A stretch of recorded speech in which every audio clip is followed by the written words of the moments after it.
¿Qué tal? Buenas tardes. Bienvenidos una vez más a esta nueva emisión, a este nuevo video, donde vamos a abordar un poco lo que es el tema de la ética y la responsabilidad social corporativa. Pues obviamente esto es dentro del contexto de las organizaciones. Primero que nada, pues tendríamos que empezar definiendo lo que es la ética, ¿sí? La ética, pues nos dice esta información que tengo aquí en esta diapositiva, que se refiere a un conjunto de principios, valores morales que definen lo correcto o incorrecto para una persona o grupo. Nada más que aquí hay que hacer una pequeña diferenciación, una pequeña distinción. Suelen confundirse mucho dos conceptos que parece que son lo mismo, pero en realidad no lo son. Es el asunto de la ética y el asunto de la moral. En el caso de la ética es, como dice por aquí, lo correcto e incorrecto, pero para una persona, ¿sí?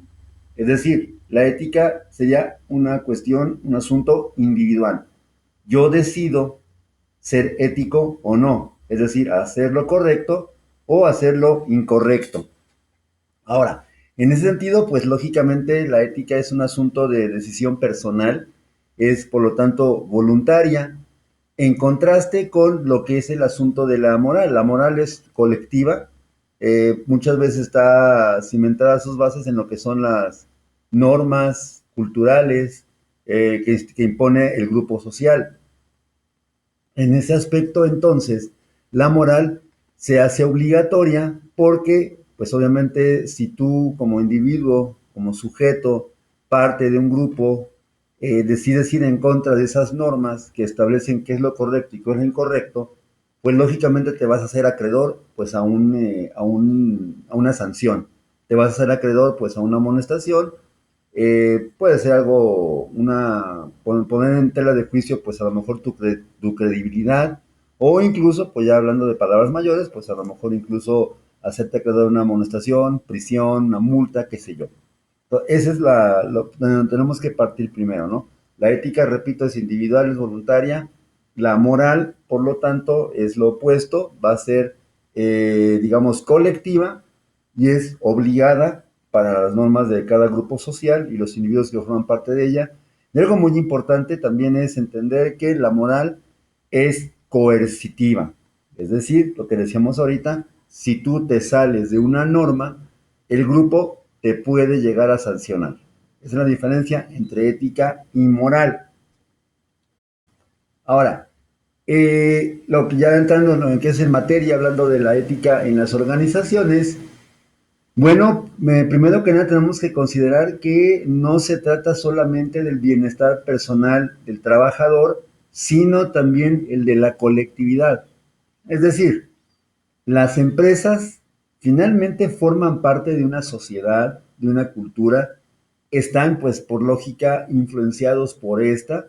Muchos de sus códigos, normas, políticas, procedimientos pues son sustraídos de la moral, de las normas morales, de la ley, de las leyes que impone pues el país en cuestión o el grupo en cuestión, la cultura en cuestión. Ahora, estas normas morales, estas normas de conducta personal o individual dentro de las empresas, que es lo que llamamos ética en las empresas, va a ser tan importante porque va a influir la mayoría de las veces, si no es que todas, en todos los procesos de toma de decisiones. Por ejemplo, yo como parte de recursos humanos puedo tomar la decisión de contratar a una persona que no cubre con un perfil de puesto. ¿Lo puedo hacer? Claro que lo puedo hacer. Ojo, una cosa es lo puedo hacer y otra cosa es debo de hacerlo o debo o no hacerlo, ¿sí? Yo puedo a lo mejor decidir en parte por este asunto de una cuestión ética, bueno, es que es una ama de casa, una mujer madre soltera, que pues no tiene experiencia, que a lo mejor tiene problemas económicos muy fuertes por la manutención de sus hijos, etcétera. Tal vez estoy siendo ético, ¿sí? Tal vez lo estoy haciendo ético porque a lo mejor sería correcto, lo correcto a nivel ético, repito, individual, lo correcto sería pues hacer el bien, ayudar a esta persona. Pero hablando de lo que es la organización, Aquí pues obviamente el interés personal queda un poquito pues relegado a fondo y pues surge la necesidad de lo que son la parte de la colectividad. Es decir, la colectividad es mucho más importante. Y cuando hablamos de colectividad, nos referimos al entorno, al contexto laboral que impera dentro de la empresa. O sea, no va a trabajar directamente nada más para mí o conmigo, sino va a trabajar para una colectividad. Y resulta que a lo mejor su estructura de personalidad, sus rasgos de personalidad, pues hacen que esta persona, sí, tiene problemas económicos muy fuertes, pero lamentablemente también no cumple con unos requisitos, no cumple con ciertos criterios mínimos indispensables para poder ser aspirante adecuado al puesto. Le estoy dando el puesto movido por una cuestión ética, pero la cuestión moral la estoy dejando de lado y esto puede perjudicar, ya no, obviamente, pues a un extremo, puede perjudicar el funcionamiento completo de toda la organización. Porque a lo mejor esta persona tiene un comportamiento antisocial, porque a lo mejor no tiene la experiencia necesaria, no tiene el trato adecuado con el cliente o con los usuarios de la empresa, con los proveedores, con los propios compañeros de trabajo. Entonces, allí, pues lógicamente, yo sería el primer y único responsable de haber autorizado un ingreso cuando no se cumplen las condiciones necesarias que impone el perfil de puesto, ¿sí? Ahí vemos entonces que finalmente la moral tiene que ver mucho más con la colectividad en las empresas y pues la cuestión del comportamiento ético pues obviamente queda relegado individual, me refiero, queda relegado pues a un segundo pues término, a un segundo plano. Ahora, esta ética en las empresas va a establecer qué valores van a afectar a los grupos de interés. Ok, a lo mejor como parte de la misión, de la visión, de los valores que predominan en la empresa, pues lógicamente sí, y hay que decirlo así tal cual, todas las organizaciones buscan esta situación de ser productivas, ser rentables para quien las diseña, para quien las crea. Y cuando hablamos de ser productivo, sí implica, pues obviamente, dinero, ¿sí? Nos guste o no nos guste aceptarlo, las empresas manejan dinero y digámoslo así, entre más rentable sean para quien las crea, pues obviamente se está cumpliendo el objetivo. Pero esto no quiere decir que se puede hacer todo. Hay cosas que sí afectan a la moral de la colectividad, es decir, fuera de la empresa, como por ejemplo, bueno, si yo manejo, no sé, se me ocurre una empresa que produce contaminantes, desechos tóxicos, solamente yo necesito dispensarlos, necesito deshacerme de ellos, pero no puedo, bajo ninguna circunstancia, verter mis residuos tóxicos o mis desechos tóxicos en una fuente de agua, en un cuerpo de agua, lago, canal, río, etcétera. Y bueno, lamentablemente esto pues muchas veces acaba volviéndose una triste realidad que algunas empresas que no que más bien carecen de esta situación de ética y responsabilidad social corporativa, pues solamente acaban pues produciendo un daño grande a la colectividad.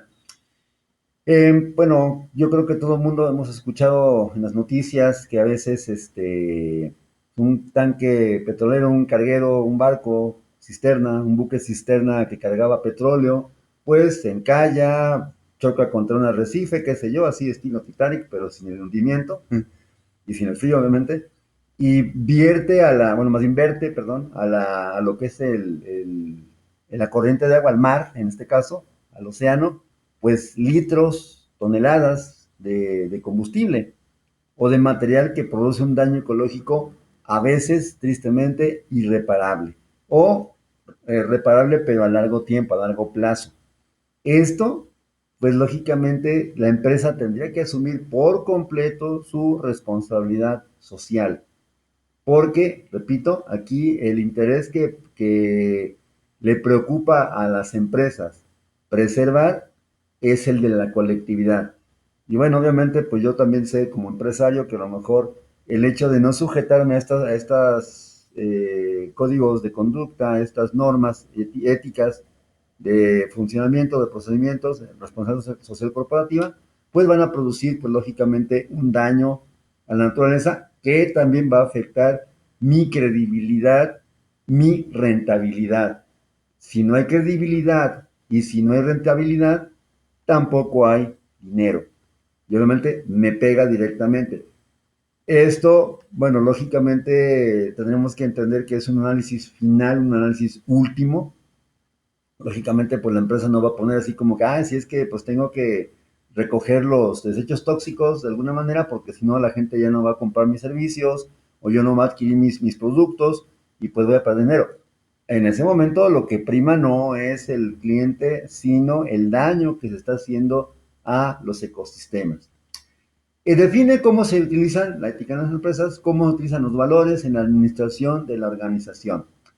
Dentro de esta parte, pues yo creo que sobra decir que todo lo que es el proceso administrativo debe estar regido por normas, por filosofía de la empresa, por moral de la empresa, por códigos de conducta profesional, etcétera, que no es otra cosa más que esto, llevar a la acción la aplicación de las normas éticas, ¿sí?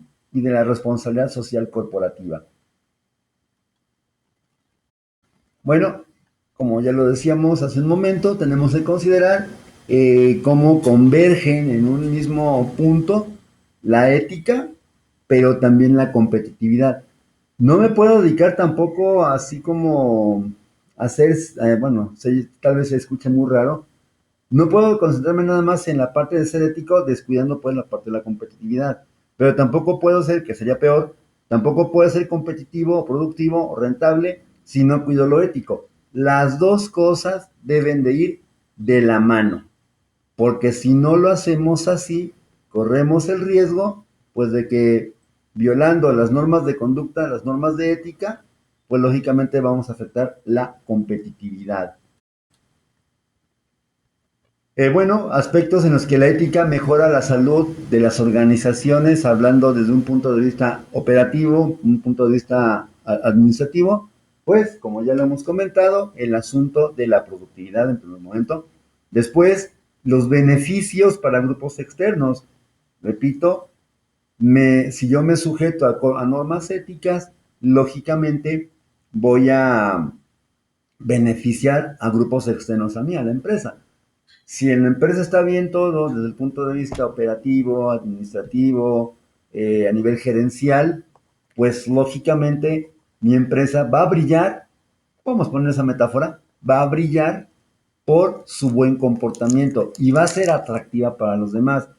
Y bueno, si estamos felices, por así llamarlo, dentro de la empresa, pues también vamos a producir beneficios para los grupos externos, perdón. No hay nada más agradable que a lo mejor un cliente que habla bien de la empresa o de un profesionista, cuando hablamos de, por ejemplo, empresas que prestan servicios, ¿sí?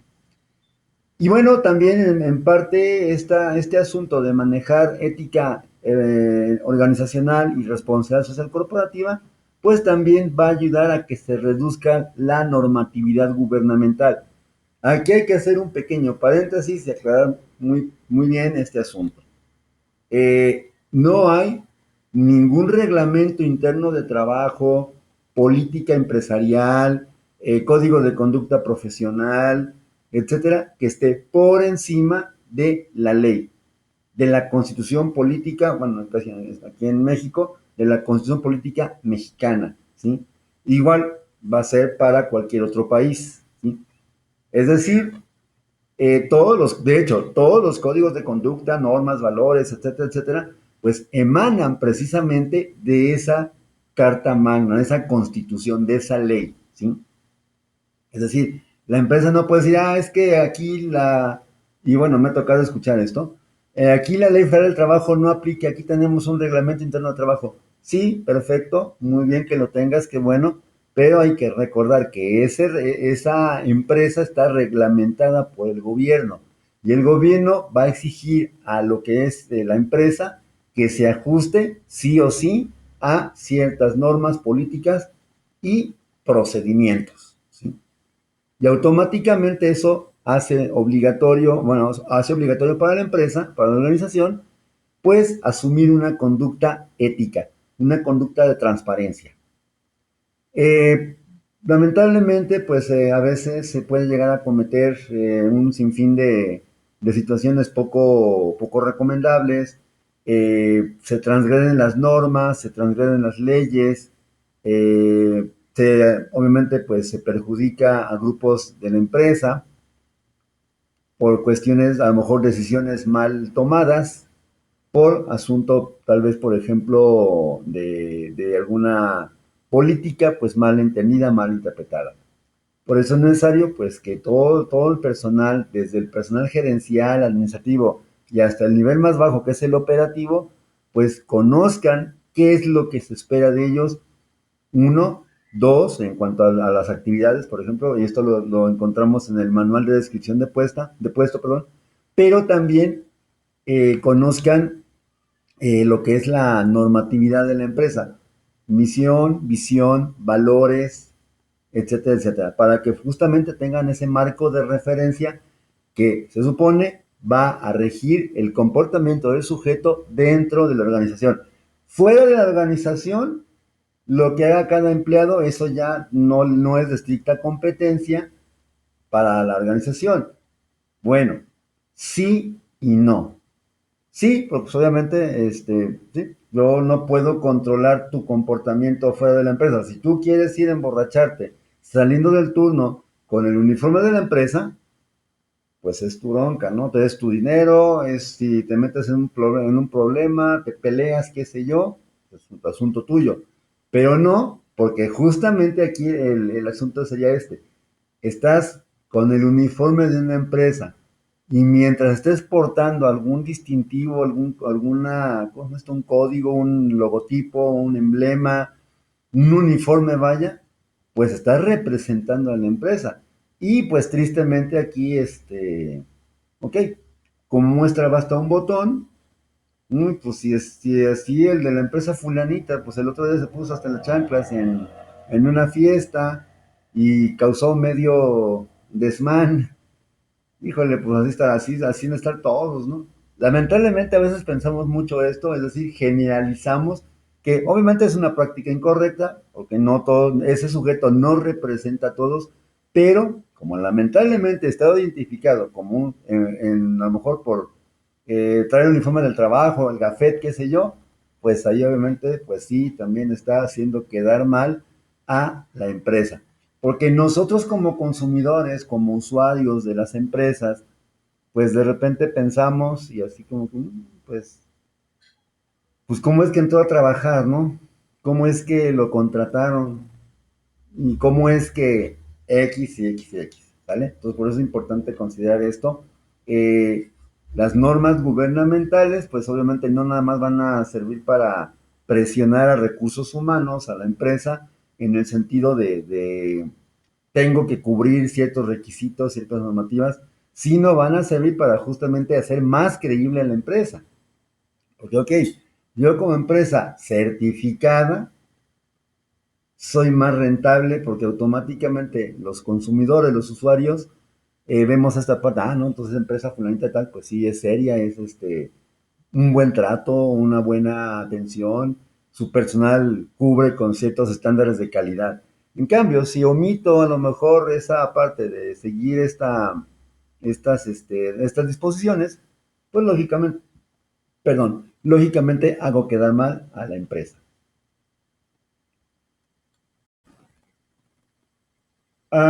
Bueno, estos factores que vienen por acá, dice la información, influyen en las decisiones de carácter ético. Número uno, la intensidad de la ética, es decir, qué tan apremiante va a ser que el trabajador emita un juicio en ese momento.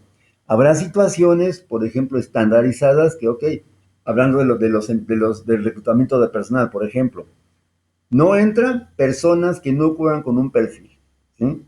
Ya sea un perfil de escolaridad, rasgos de personalidad, de experiencia, de documentación, etcétera, ¿sí? Allí obviamente, pues el trabajador de recursos humanos, el gerente de recursos humanos, el encargado de reclutamiento y selección, si se presenta un candidato que no cubre este perfil, bueno, pues ahí sí, ni para qué hacerle perder el tiempo, ¿sabes qué? Déjanos tu currículum, muy aquí en México, por cierto, déjanos tu currículum y nosotros nos comunicamos. Si ese nosotros nos comunicamos, ya sabemos, quien estamos en este medio, que es el sinónimo de decir no te voy a hablar nunca, pero bueno, ¿sí? Al respecto, una práctica que yo hacía en una empresa era muy sencilla, ok. Si en un plazo no mayor a 24 horas no recibes un llamado mío, significa que por alguna razón, pues la vacante se ocupó. ¿Por qué hacía esto yo? Pues muy sencillo, porque de repente había gente que yo sabía que pues están buscando un trabajo por alguna necesidad económica, qué sé yo, para tener una fuente de ingresos, y a lo mejor hacerlos atener a que a ver si algún día les llamo, pues como que si, a mí en lo personal, repito, aquí estoy hablando a título mío, eh, de repente pues así como que se me hacía algo pues un tanto, ¿cómo decirlo? Bueno, aquí en México decimos gacho, mala onda, un tanto inapropiado. Lo mejor, ok, para que no te atengas, o que si en 24 horas máximo no te llamamos, ya, ahora sí, no me faltaba decir eso, ¿no? ¿Sabes qué? No quedaste, así que síguele buscando, ¿no? Pero así no hacemos que la persona se atenga, no generamos expectativas falsas y pues lo más importante, no frenamos su proceso de búsqueda de empleo, ¿sí? Ahora, si a mí como trabajador no me de recursos humanos, como encargado de reclutamiento y selección, no me quedan claros, perdón, no me quedan claros estos parámetros, estos aspectos, pues a lo mejor voy a depender mucho de mi decisión, ¿sí? ¿Le doy o no le doy el puesto? ¿Sí? Y bueno, obviamente no siempre es recomendable hacerlo por razones obvias, ya lo comentaba en el ejemplo que daba al principio. A lo mejor la persona que sí tiene mucha necesidad, pero pues no puede con un perfil y va a cometer errores, su personalidad no le va a ayudar y a lo mejor hasta va a salir peor porque le voy a causar un daño pues colateral, aparte del daño que causa a la empresa en cuanto a su conducta, sus actitudes, sus valores, etcétera, ¿sí? También va a depender mucho de las decisiones éticas de lo que es el desarrollo, el nivel de desarrollo moral. Bueno, aquí se supone que todos ya serían adultos, se supone que ya están en la etapa de maduración de lo que son las normas y valores, ya pueden entender, pues justamente distinguir el bien del mal, de lo correcto de lo incorrecto, y bueno, también hacer una pequeña acotación. Cuando hablamos de bien y mal, correcto e incorrecto, es no con un tinte o un énfasis religioso. Sí lo incluye, pero no es así. Y no es desde el punto de vista. Lo correcto e incorrecto según el código de conducta o las normas éticas dentro de la empresa. Y bueno, también en este caso tendría que haber una definición muy clara de los principios éticos que se espera que muestre el colaborador, el trabajador. Perdón. Si no soy claro en esa parte de lo que son los principios éticos, pues lamentablemente voy a cometer muchos errores, voy a contratar personal casi al estilo de, bueno, no quiero decirle el nombre de la empresa porque no es el caso y aparte pues no sería ético hacerlo por difamación, por calumnia, porque yo no sé si era el comportamiento aislado de un sujeto o era el comportamiento generalizado de recursos humanos. Hace algunos años estábamos repartiendo, haciendo reclutamiento de campo en un área donde sacaban un documento necesario para ingresar al trabajo. Nosotros estábamos, un servidor y otras personas, eran mis compañeros, estaban pues, repartiendo volantes, dando información, haciendo preentrevista y así, ¿sí? Llega un reclutador de otra compañía, también que tenía el mismo giro que nosotros, somos diferente firma, diferente empresa, y de repente así como que, oye, tú buscas trabajo, buscas chamba, ¿quieres trabajar? Y muchos se iban así como, pues sí, pues por eso estaban allí. Y se los llevaban así en ese momento. Yo después he comentado tanto con mis alumnos, con algunos en otros talleres o cursos que suelo impartir, la organización para la cual trabajo, más un servidor, eh, Bueno, casi, casi nada más era decirle, ok, tú eres ser humano, tienes un cerebro, eres de la Tierra, vives en la Tierra, eres mortal, no, pues que sí, árale, ponte a trabajar. Ahí no estoy haciendo selección de realidad. ¿Sí? Eh, yo, insisto, yo no puedo emitir un juicio a priori sobre si era un comportamiento generalizado para los reclutadores por los recursos humanos o era específicamente de esta persona. Si era nada más de esta persona, bueno, yo creo que sí faltó a la empresa, pues darle a conocer, definir los principios éticos que iban a regir su labor de reclutamiento y selección. Bien, el código de ética dentro de las empresas, bueno, también haciendo otro pequeño paréntesis, muchas de las empresas, digo, perdón, muchas de las profesiones, independientemente de que tengan un código ético, un código de conducta profesional o código deontológico, deontología es la ciencia al tratado del deber, pero aplicado a lo laboral, tienen de manera implícita, las que no tienen por escrito, lo tienen de manera implícita, esa sujeción a los principios de ética. Tenemos código del psicólogo, del juramento hipocrático, de los médicos, el código de los abogados, de los pedagogos, etcétera, etcétera, ¿no? O sea, básicamente muchas profesiones tienen oficializado en un documento pues las normas éticas, ¿sí? Y es de obligado cumplimiento que el profesionista conozca su propio código de conducta profesional. Profesional. El código de conducta rige mi comportamiento profesional. Si yo, estando fuera de servicio, de vacaciones, en mi casa, decido hacer caso omiso de mi código de conducta, es una cuestión completamente a mi propio arbitrio, ¿sí? A libre albedrío. ¿Sí? Yo decido si lo hago o no lo hago. ¿Sí? Lo deseable es que sí, porque no siempre pasa esto de que, híjole, uy, tú eres el psicólogo, o tú eres el pedagogo, o tú eres el contador, ¿no?